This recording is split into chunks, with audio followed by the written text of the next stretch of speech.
Joel Wynkoop Show introduction. Auditions, take one. Good evening. You're listening to the Joel Wynkoop Show on Talk Slam Radio. Mr. Wynkoop stars in bloody movies where people's arms are ripped off and their bodies and blood is splattered everywhere. All right, get out. I do more than just bloody movies. If you want to impress me, you'll have to do better than that. Impress you? I came back from the dead for this audition, you schmuck. I've never been so insulted in my life. How many lives have I had? Let's see now. Oh, there was the Raven. Next. What an asshole. I know what you're thinking. Did he fire 6 shots or only 5? Well, to tell you the truth, I kind of lost track myself in all this excitement. But being this is the 44 Magnum, the most powerful handgun in the world, and it could blow your head clean off, you have to ask yourself this one question.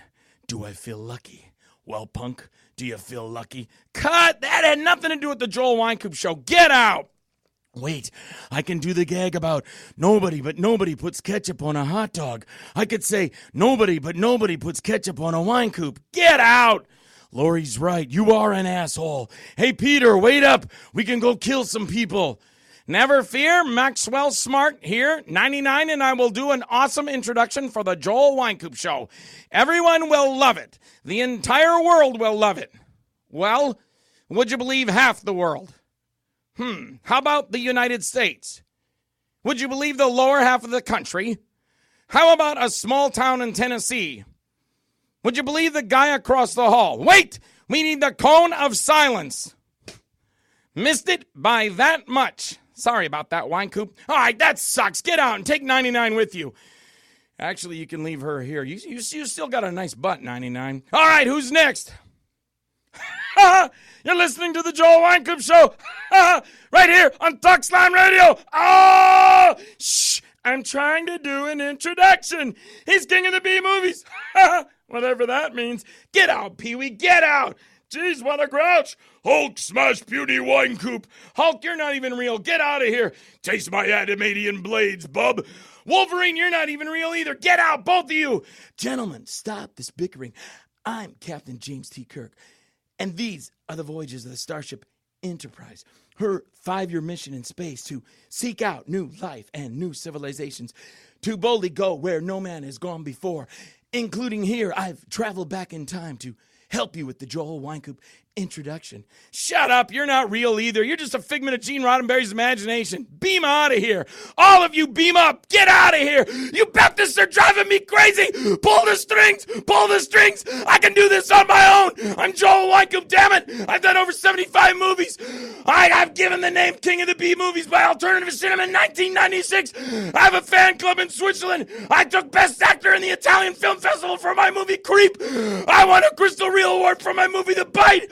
I should be in every movie in this town. No, the state, the country, the world. I will rule this planet. Kneel before Wynkoop. Wait, who are you guys? What do you want? No, I don't want to go in a straitjacket. I'm just acting. Yeah, that was the evil Joel Wynkoop from episode 69. Get your hands off me. I will dominate the human race. No! I'm not doing that. You're going to do it my way. Hey, it's Joel Wynkoop Show, and that, of course, is Killing Spree by Perry Monroe. And I got my guests in for the Joel Wynkoop Show tonight is Brian and Jake. Jalbert. Yep. Why was I saying Talbert? I think I was thinking of, there was a Talbert in the Green Slime or something. There was an actor in there with the name Talbert. Anyway, but we met I met you guys at the Action Film Challenge. Yes. And asked you to come on in 3 times before this. You make me feel bad, yeah. I did screw up. I want to apologize to him. My bad. I'm sorry. No, and this is cool that you're finally here, though. But I've been working at home. I've been recutting one of my movies for television, Lost Faith. I have to take out all the, I think I got... I think the worst in there is like shit, and that can't go over television. So pretty much everything else can. Do you edit everything yourself? Yeah, for the when I taught myself to edit. So when I had the camera, my partner was doing it, and then one day I shot some footage, and I just said, I got to start doing this myself, because a lot of times you turn it over to somebody, And then you want to get it done, and they're like, yeah, well, reruns of Spider-Man have been on all this week, and I can't get any work done. So I just said, I got to start doing this stuff myself. So I pumped it into the computer, didn't know anything about editing, except I could do it in my head. And I used to, like Chris Conklin with The Bite, I sat over his shoulder going, okay, do that, put that with that, now merge that, now dissolve that, now put some music there. And he's like, shut up. So I knew how to do it, but I didn't know how to physically push buttons, and so I taught myself how to edit. And I think the first thing, just a little video I put together, and then a couple other things here and there, putting them together. And then when I started doing the TV show, The Other Side, and the same thing there, and I get crucified for this because people are like, you're still using that little camera, aren't you? And I go, yes, I am, because I can't afford one of those big HD cameras. And then even if I could afford it, I don't think I could operate it, because it's like going back to school and you got to start reading books that big. This is how to use the HD 10,000. And I'm like, nah, I'll get, that's back to Suncoast High School and stuff. I don't know. So I just shoot on that little camera. And the same thing was that. I said, no, I have a little Windows Movie Magic Maker in the computer, and that's what I used to do my effects, which weren't awesome or anything, but I was still doing what I loved. Got the job done, right? And I got the job done. So now what I'm doing now is Lost Faith. It's got some, like I said, there's a part where I come in there racing with the car, and I did little fun things where I doubled up the speed, and you can tell it. The car comes ripping around the corner. It's doing 100 miles an hour or something. And you can obviously tell it's been sped up, but that's part of the fun of Lost Faith. It's a martial arts comedy. Right. Oh, and really? then, okay. and then there's a couple things, like I said, or I go, oh, shit, damn it. And the damn it's and stuff I left in there. But I cut that out, and then I was going to beep it, but I didn't want to take the time because I want to have it to the television station tomorrow. And so I would just cut it before that, make it, so just like they do for television, they'll edit it like that. Yeah. I'd rather do that than have it go, whoop, either that or just nothing. I'll let them do their edit on it. Yeah, exactly. So I just cut it myself. And then while I was in there editing it, I thought it would be fun to rearrange some of the scenes, because my wife's always like, you're making this harder than it has to be, honey. I go, yeah, I know. But there's a scene at the beginning, and the guy he always did this to us in our movies. He would do our editing, but then he ran it through a color corrector. And we were too idiotic not to say we don't want it run through a color corrector, because the color corrector overcompensates everything as far as what we were doing with Rusty. And it made the characters look kind of like an orange tinge, and I always hated that.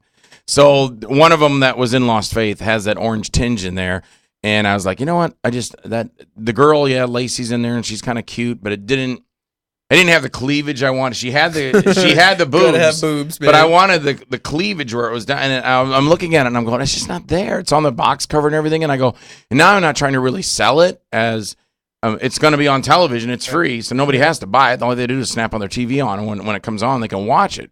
So I took that overcompensated, color-corrected whole scene with her running through the woods and the guy chasing her. It's like, I don't know, it's like a 2-3 minute opening.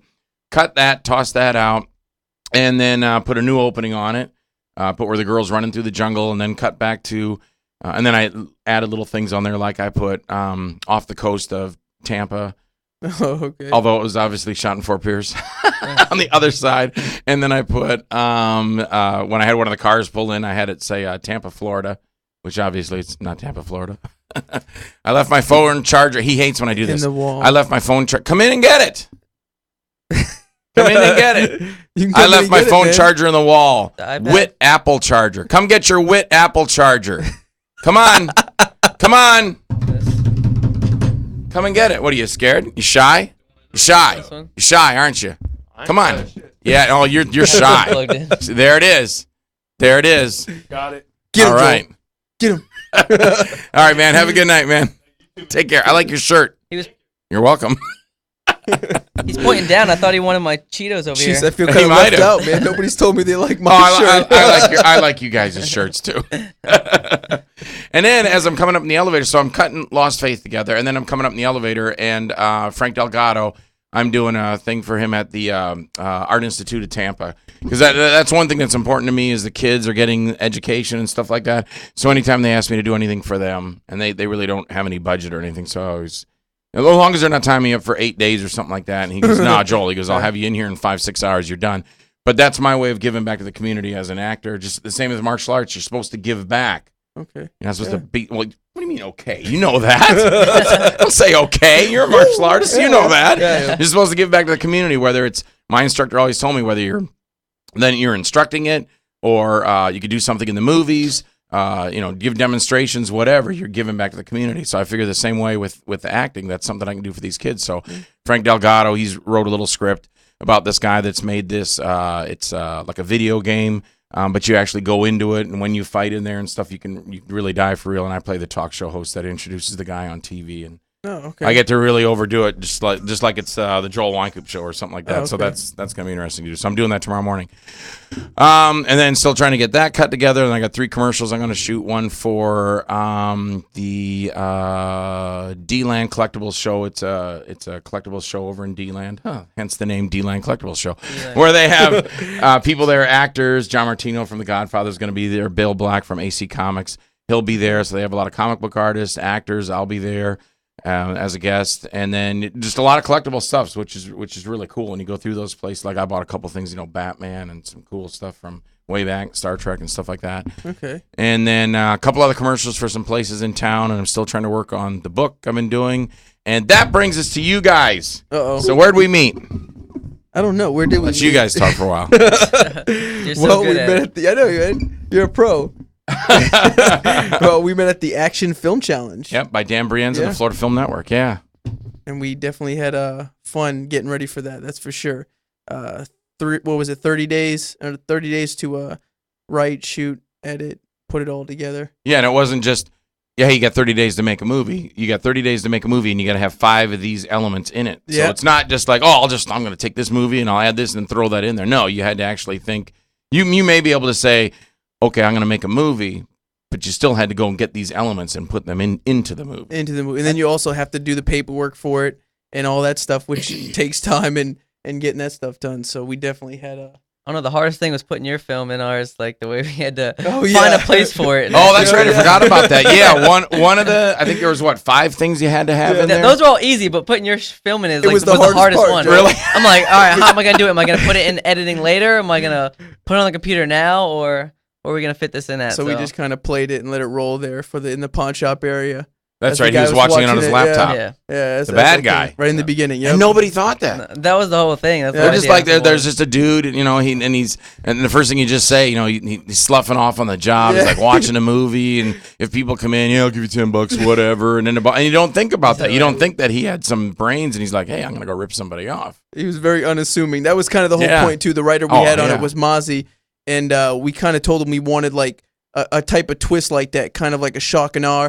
If you watch Love Struck, you'll see that there's not a lot of fight scenes in it, which it was the Action Film Challenge. But the point we were trying to do is we were trying to give something different because we could do the fight scenes. I'm a martial artist. My brother's a martial artist. I'm a black belt. He's a black belt. So we could have done more on that effect, but we wanted to sell it in a different way because we knew a lot of people would be doing that. Yeah. So we kind of went a different route with it. And even the title, Love Struck, for an Action Film Challenge, people are kind of like, huh? Yeah. You know? Yeah. So that's kind of was the point we tried to do with it. Give it a little different, Well, that's cool because everybody kind of does focus on action, action film challenge, and they're just thinking, I got to have action all the way through it. And that's not the case. Like Dan set it up, and he said, it's action film challenge. It has to have an action element. Yeah. It doesn't mean it has to have to be there through it. Now, the one I did when I did The Other Side, and that was just one of the TV episodes that I wanted to put in there. But I like all that action oriented, and you guys too. But the same thing, I do a lot of shorts, and I never raise my fist. And Chris Woods' White Lie, and Chris Woods' dark comedy. I'm a talk show host. Okay. And so it's not like you want to do this. You don't want to do the same thing every single time anyway. Yeah. Right. So you had a point, but you still had the element because the killing and everything. I'll let you guys tell that. Oh yeah. Joel's giving it away, man. That's all right. But that's your action element though. Yeah. You know. And that's kind of what we added. We wanted that more suspenseful throughout the end too. And then when everybody got shot, everybody dies, but the villain, and you're kind of like, what? We wanted to kind of leave him because it wasn't I was a pissed. Hollywood film. Because the They girl killed the died. chick. What are they doing?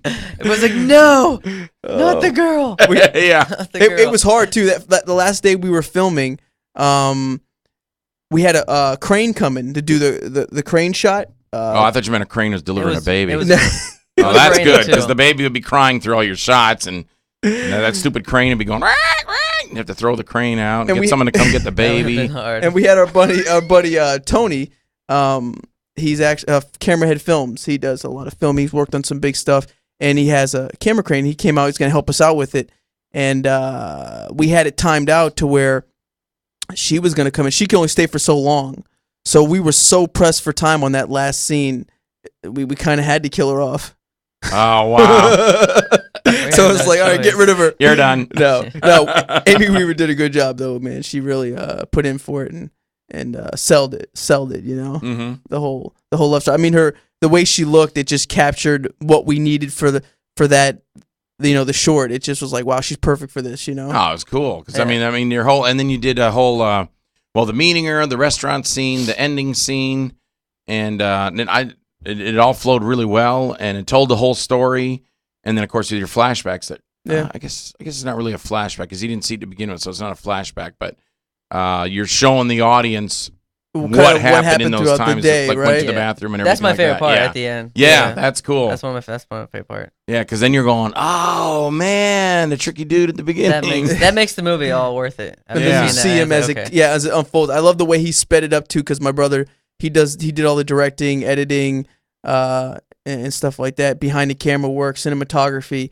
I love the way the ending turned out with it because it was just, I mean, the sped up moments in it, and then when it slowed down, it was just like perfect. And I was like, wow, dude, it came together, great. That was the thing about it. And you guys took awards for that too. I mean, a lot of these things played. A lot of people got awards, and you were one of them. You guys we got two. What did you get? You got Best Actor. I won Best Actor, and then Best Villain. And we won Best Villain. Yes. That's right. Yeah. And the whole month when it first started, he's like, I just want to win Best Actor. That's what I was saying too. I was like, I want. So the whole time we were talking to him like, dude, you need to step it up. You want to win Best Actor, win Best Actor. You need to say this line the right way. They'd be like, you guys are paying me to do this. You want Best Actor? Then you don't worry about pay. You be Best Actor. You want to be Best Actor?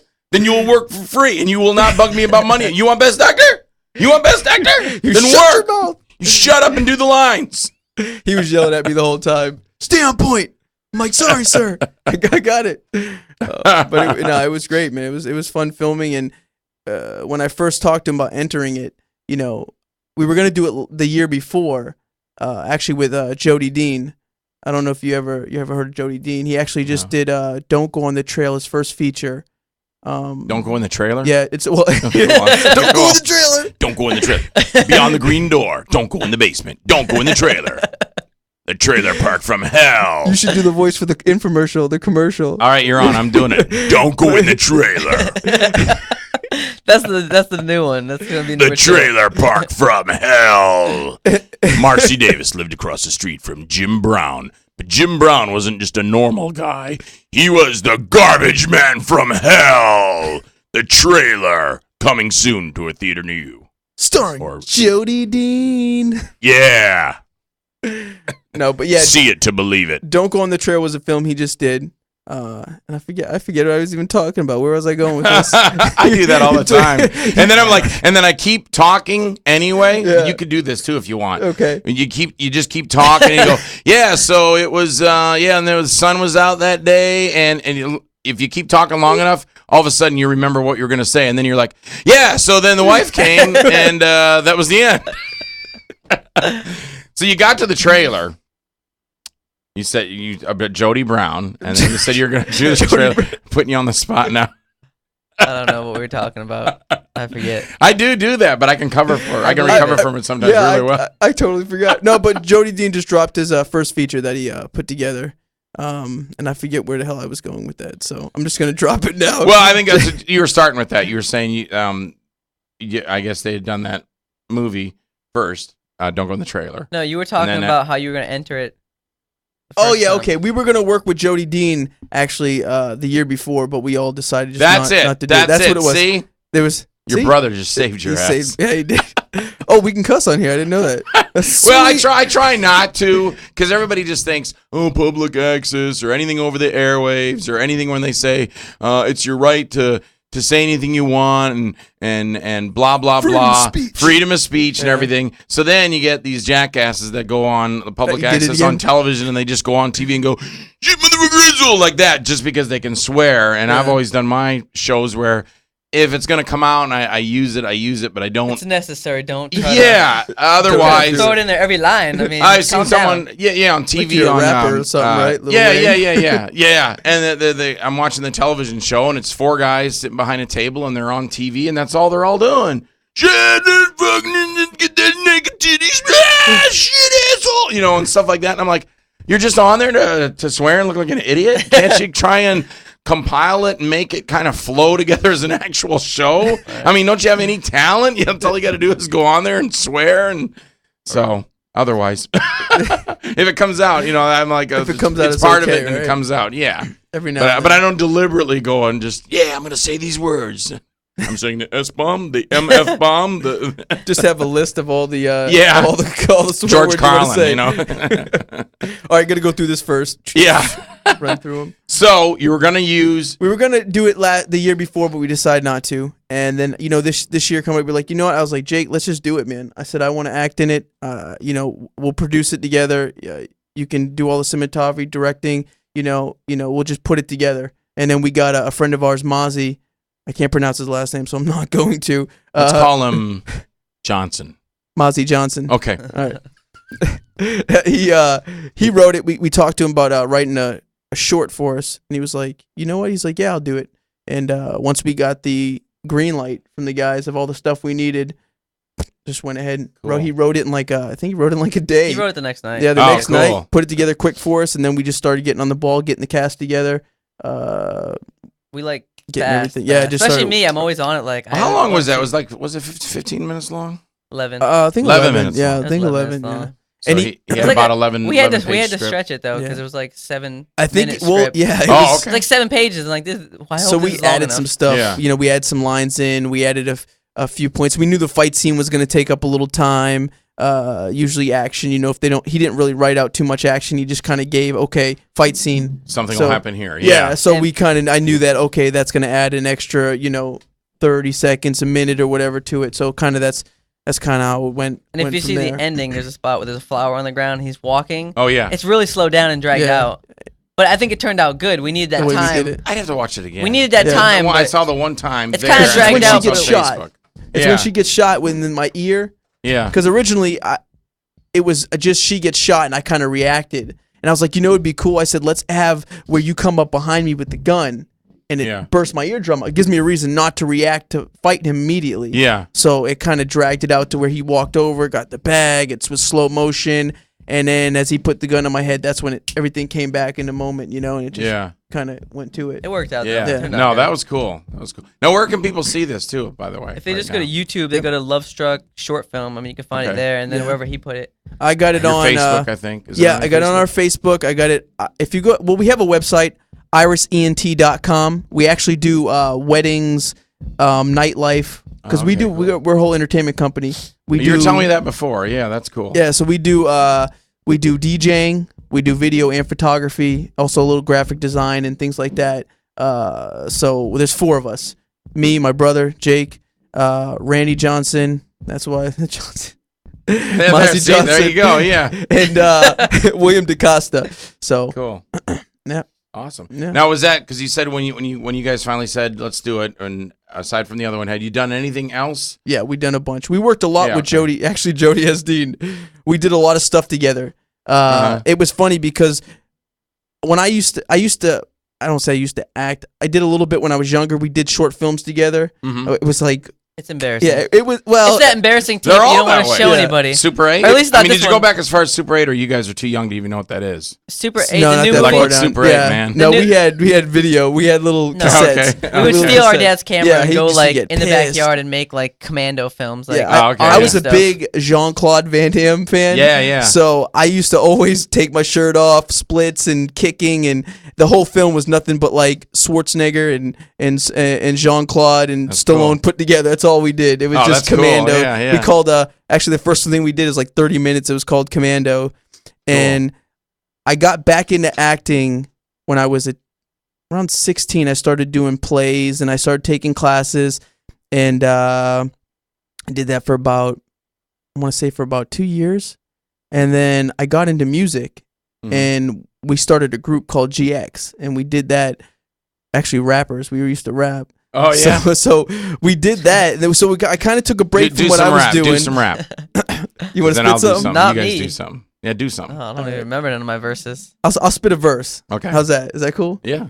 Yo, I'm coming like a pop shot, gunning for the top notch, with more hits than when Tupac got shot, and we will not stop. My mind's running like a stopwatch, cause every second on the mic is clocked off, and every word that I write has to blow the socks off. We gotta show that we are not soft by knocking the block off and swinging for the fence to make sure they're knocked off, cause my rhymes are popping off like a fully automatic. I had it with all you maggots, I'm mad at the cause I'm static. I'm a rap addict, I have to have it, it's a habit, and you'll be blown back when I rap on stage like a shot from a 12 gauge at close range. You can All right, I'm stop done. No, that's cool. But that was that. We did that for about 10 years. We did stuff with Tasco. We did stuff with EYU, talent shows. Cool. We were on the radio a little bit. We put the Rays game. We performed cool. for LL Cool J on the Rays game. Oh, we did really? that. Yep. Wow, cool. We did some stuff. DMC, when DMC and Rev Run were down here.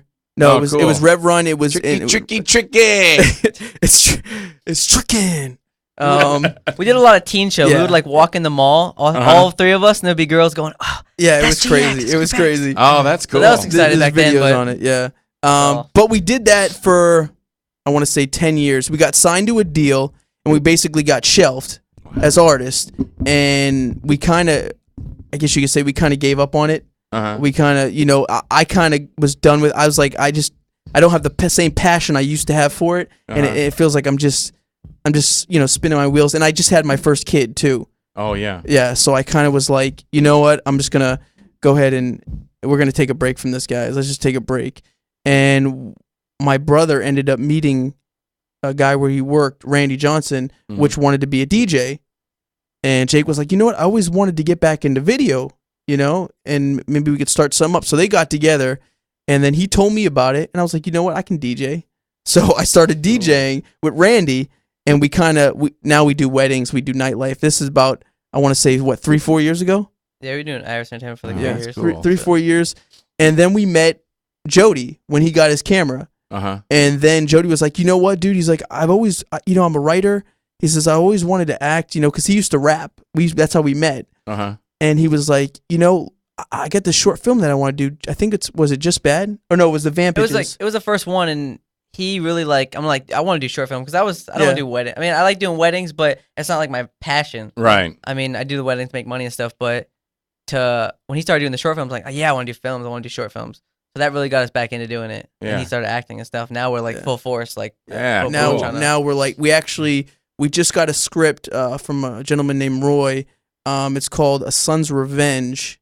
It's basically a martial artist revenges the death of his mom. Oh, And cool. that's a feature film we're getting ready to start shooting in January. Oh, cool. So we're doing the pre-planning now. We're trying to get a little funding for it. If not, we're just gonna do it anyways, the best we can, and we're gonna put our own money into it and do what we can with it, because we got some decent connections to get where we need. Mhm. But we do want to play the actors. You know what I mean? We want to pay the actors. We want to pay.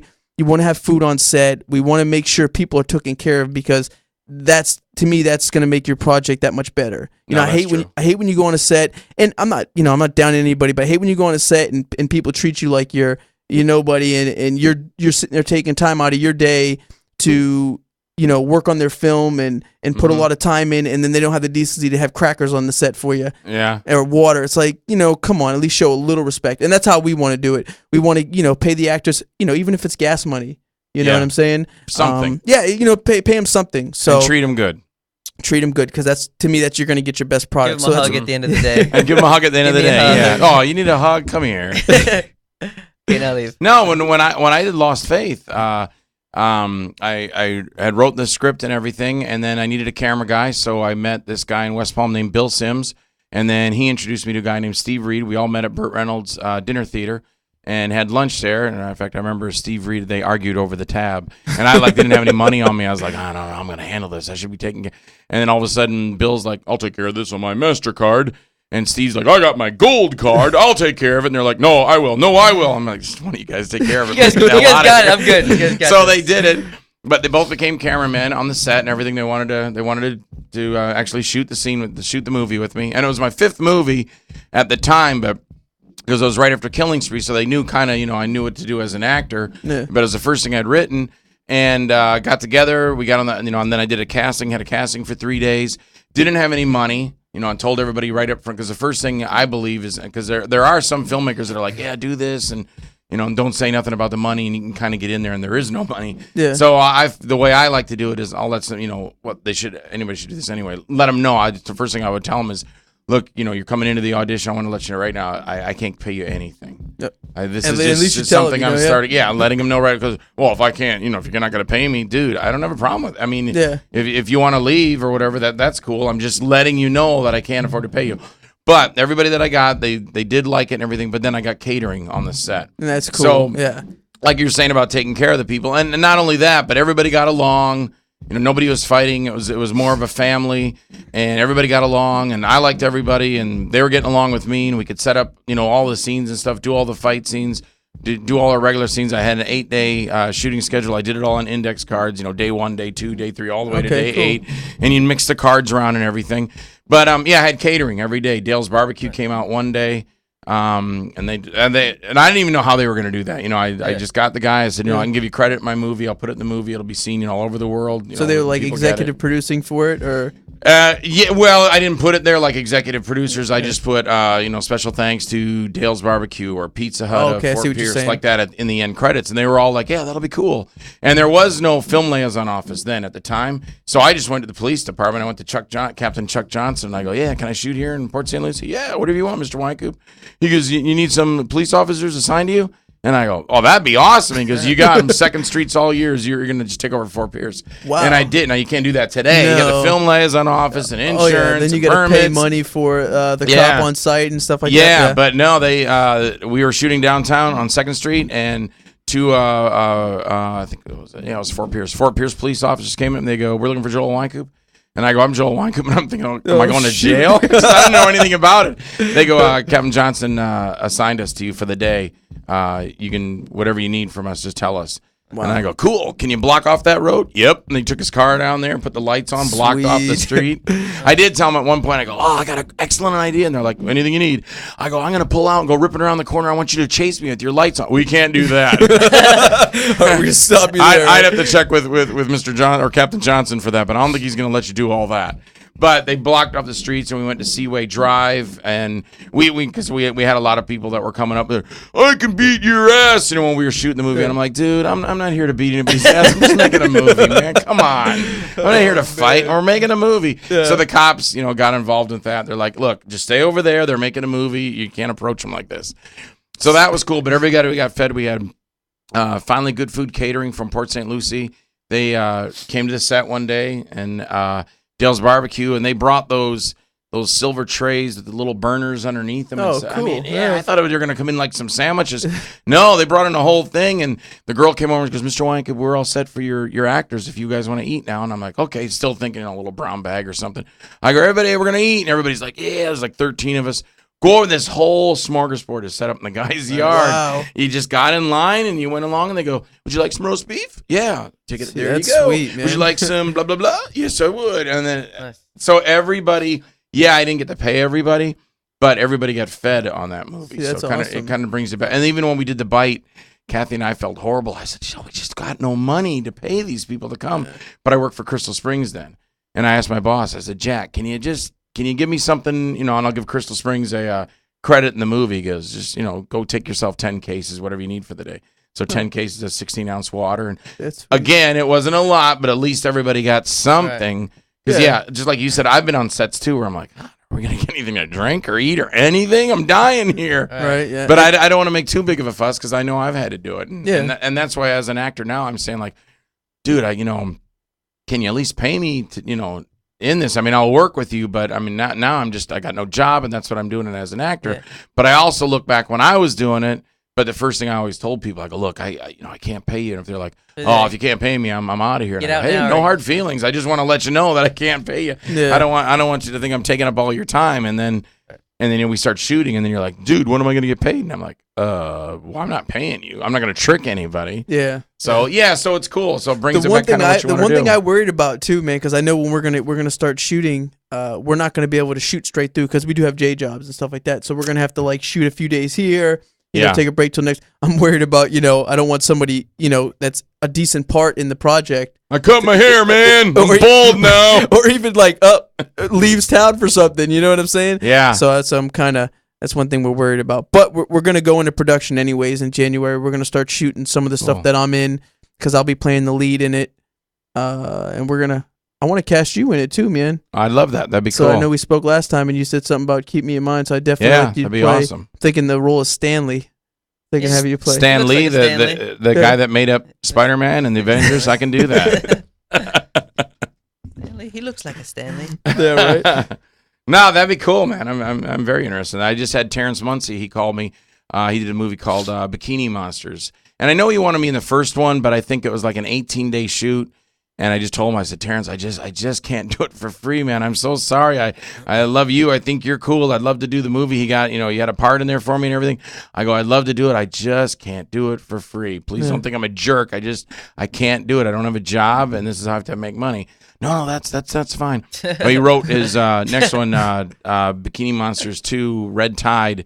And he goes, I wrote the whole part for you, man. So I got to have you in it. I got part of a budget, and I'm spending it on you and William Forsythe. I want you guys in this movie. That's cool. So I'm like, oh, cool. Because he goes, I realize it's 24 days straight. Yeah. And I'm like, well, that's what it brings it up. Just being away. A lot of these things. If I go away to Minnesota or Indiana or Iowa, because you're going away from your town, your wife, or if you got loved ones or whatever, you're going somewhere else and you're spending the time away. So.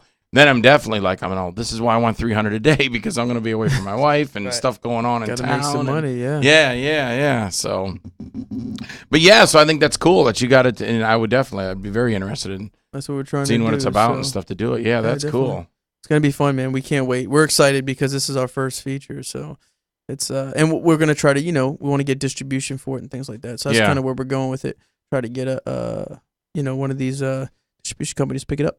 Cool. Hey, we also got a phone number here if anybody's watching, because I know you put the word out. You guys are going to be on the radio tonight. So if you want to call in and talk to Brian or Jake, it's 727-493-2055. That's 727-493-2055. That's you say it. 727-493-2055. Call us twice. Because I'm on my way. Jake. You want me to say it? Yeah. You 727-493-2055. We're offering some free chips and salsa. That's right. to people that call. 727-493-2052. 727-493-2055. And he did rap earlier, so I got to do it too. There's a madman coming out of the night, 6'4". He's out of sight. He's got a blade of steel and a battle mace. He wears a copper mask to cover his face. It started back in 85. Has just a part-time security guy. Strawberry escaped into the night, just running like hell from the Sunnyvale lights. It's many years later. There's trouble again, because the mask is back just the way back when. Dr. Dan Hess, he's on the case, and he'll track that killer to the face-to-face. Good versus evil. The battle is on. Reznor and Stanley will battle the dawn. Reznor and Stanley quickly makes three. Now everyone's screaming for sanity. The battle is over. Hess shows no fear, but it's crazy because all these sheds a tear, because back in Sunnyvale in their guarded care is a real mass killed by truth or dare. I quit. Yeah. I quit.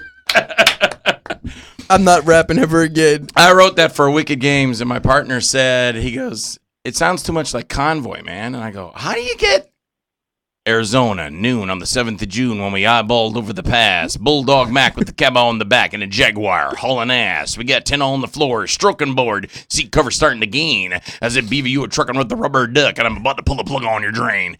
How do you compare to that to there's a man coming out of the night, 6'4", and does that sound? I mean, I don't know. Is it just me? Who's that about? Is that about you? The rap. With the rap thing? What's your rap name? No, I have no rap name. You gotta have a rap. If you wrote a rap, you gotta have a rap name. JW down in the house. JDW. Yeah. No, but I did that for Wiki, and he goes, no, it's too much like Convoy. And then I tried to push it on him again by adding another verse in from Truth or Dare 3, Screaming for Sanity.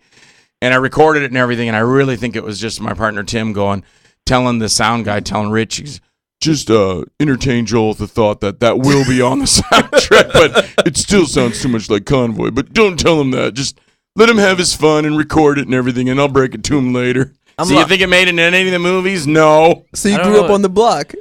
Yeah, from the block. I don't know what convoy is. I'm lost over here, honestly. I don't know what convoy is. Is that a movie? Are you kidding me? You don't know who Cedar McCall is? No. Oh my gosh. How old are you? 25. 20. See, you're just Yeah. you're like when I the kids over. See, I call them kids over at the Art Institute of Tampa. I'm always like, yeah, I'm helping out the kids. You're not kids.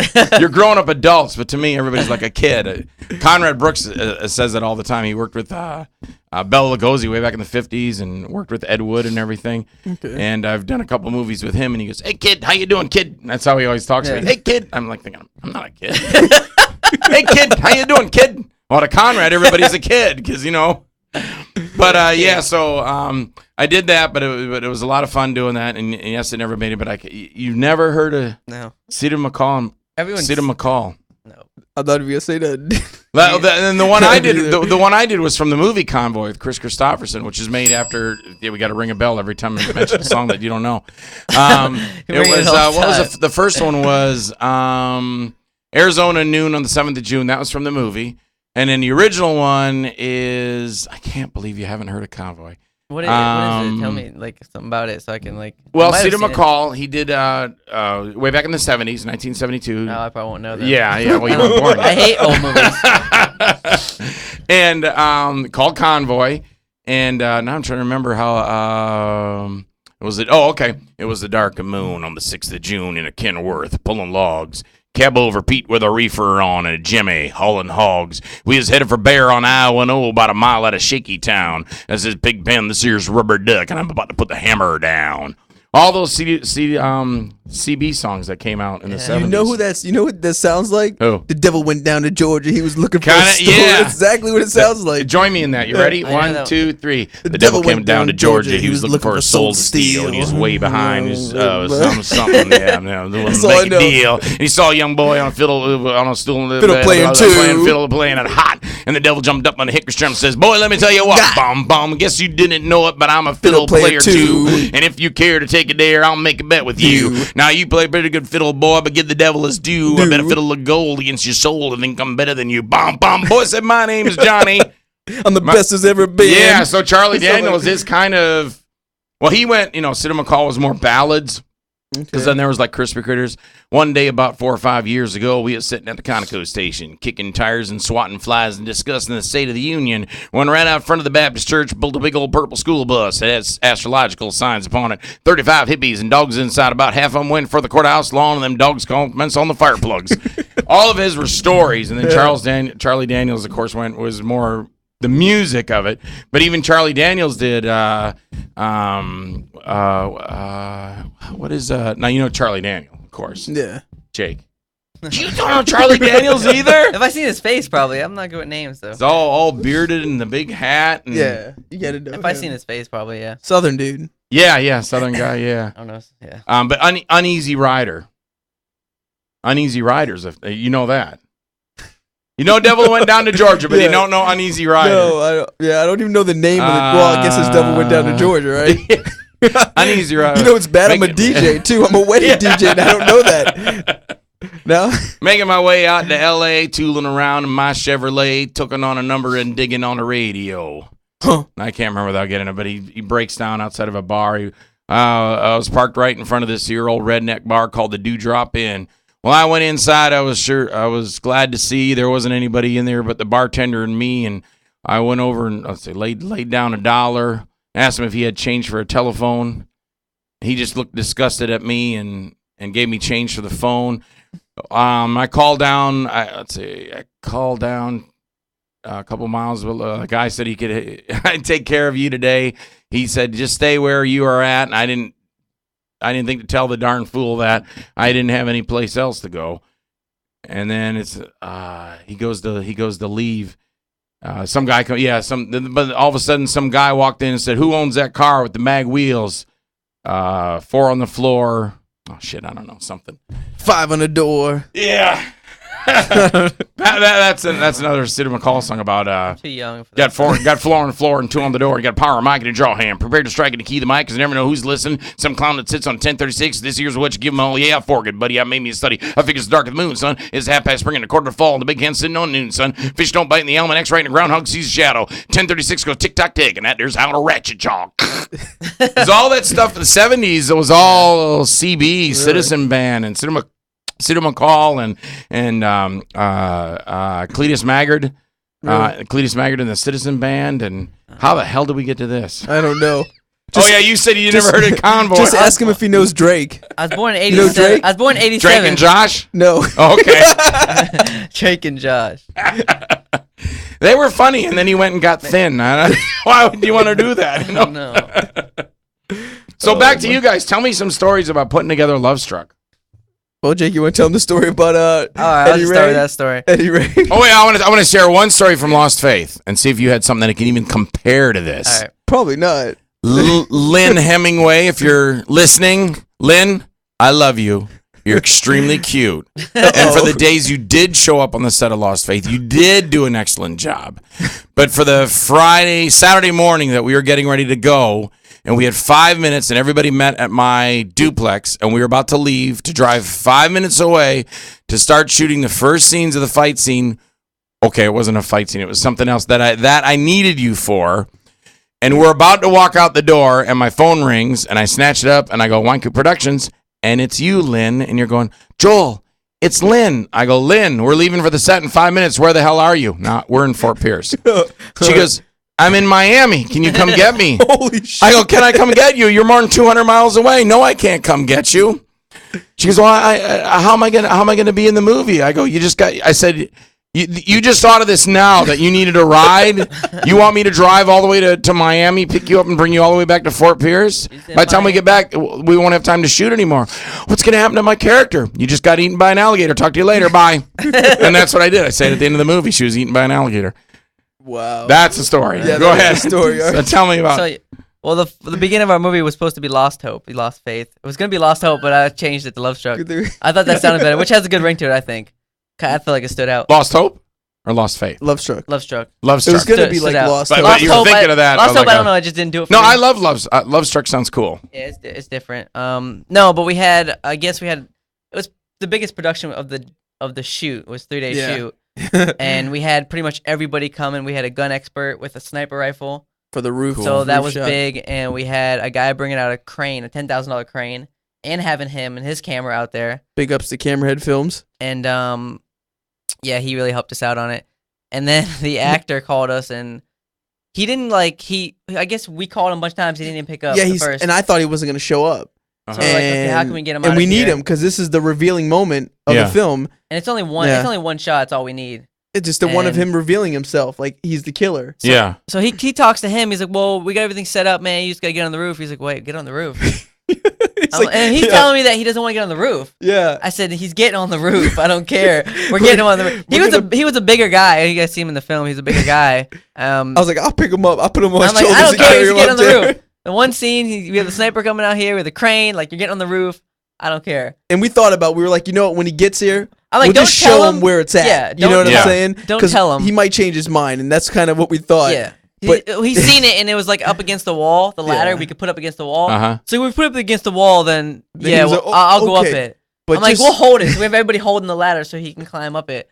I mean, because we called the police to make sure like there was gonna be a gun Yeah, on we the let roof. him Oh, know. yeah, yeah. We called everybody. We let everybody know. Like people across the street, we let everybody know. Like, hey, He- we're shooting guns Well, here. he got on the roof. Yeah, Everything yeah. worked out because he got on the roof. He did But get on the roof. It scared us for a second because he's like, I don't want to get on the roof. And then Like, we had at the beginning of the shoot, we had to cram all the last scene in. Like we were shooting all the last stuff, and we were threatened with rain.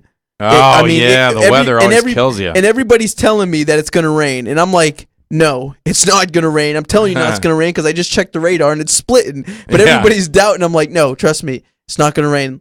Everything's on a go. Let's get this thing, because we were a week away from the deadline. Uh-huh. So we're like, we got to get this shot. We forgot. We're Yeah. working on a deadline too. So yeah. we were like, we already paid for it. We're like, we got to get this shot, And it was the ending. It was all the important ending stuff. There's nothing else we could have did. We couldn't have just end the film and be like, all right, it's over.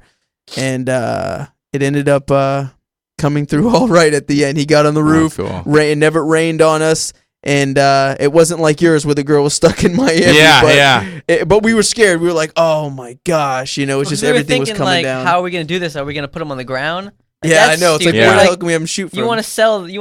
As far as even a director, I want to sell it. I don't want to have them on the ground or somewhere stupid. Like, how about I hide behind those garbage cans? Well, that won't be as dramatic as on top of that, roof over there with the crane shot. Yeah, we didn't bring a crane to go down here on the show some garbage cans on the ground. You should have heard my other suggestion. My brother was like, "No." I'm like, you know what? I got a Prius that I just got, right? So I'm like, what we'll do is we'll open the hatchback and we'll have him laying flat outside the Prius. He was like, "No." I'm like, dude, that might be all right. Come on, shooting from inside a car, you know? Yeah. We were like, no. That Prius will be jumping the bridge like Smokey and the Bandit also, by the way. So which one do you want? You want to be in the back of my Prius jumping the bridge like Smokey and the Bandit? Or you want to get your ass up on that roof right now? Get up there. I think that's right, you guys. I drive a Prius. I think that's the only store we have. Except, that was one of the main things, yeah. I think that's it. The pawn shop. No, everything flowed pretty smooth up to basically the last day. And it was just everything like with the rain. And then he wasn't calling me. And I'm calling him. I think I called him like 6 times. And finally he called me back, and I'm like, yeah, we're going to have you get on the roof for the shot. And he's like, the roof? He's like, well, I don't know if I should I can't get on the roof. I'm like, all right, well, just come on over. Maybe we'll do something else. So he ended up coming over, and we said, look, it's up against the wall. I said, I'll hold you. You want me to hold you? I'll hold you, carry you up there. Back. But no, it worked out good. Cool. Yeah.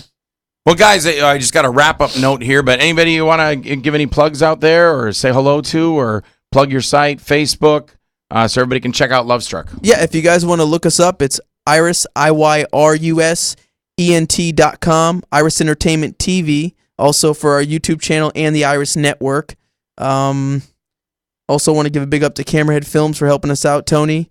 Mike Smith with Smith and Son Ponds. Yep, right on 66th Street and 62nd Avenue. Go on over, get yourself a gun if you need one. They'll definitely hook you up. Tell them that Brian and Jake Jalbert sent you from Iris Entertainment. Cool, man. Well, all right, guys. My guests have been Brian and Jake Jalbert, and their flick is Lovestruck. It's 11 minutes long. It's a short. It won 2 awards in the Action Film Challenge. Check it out. You can see it on Brian's Facebook page, Brian Jalbert. Yep. You can go to YouTube. Just put in Lovestruck. Sometimes it helps if you put the little quote marks. And we're going to wrap up the show here. So I decided tonight, I was thinking it was going to be my last night, but we're doing something new here at the station. So I'm going to hang in there, at least at the end of the year, and keep doing the Joel Wynkoop show. So I'm going to have some more guests next week. So we're going to see you next Sunday at 8 p.m. on the Joel Wynkoop show. And Brian and Jake, again, thanks a lot, guys. And please check out Lovestruck because it is really, really cool. It's a short. It's 11 minutes long. It's really, really cool. So check it out. And we'll see you next Sunday night on the Joel Wynkoop show. We're out of here. All right. Wait. Cool bean.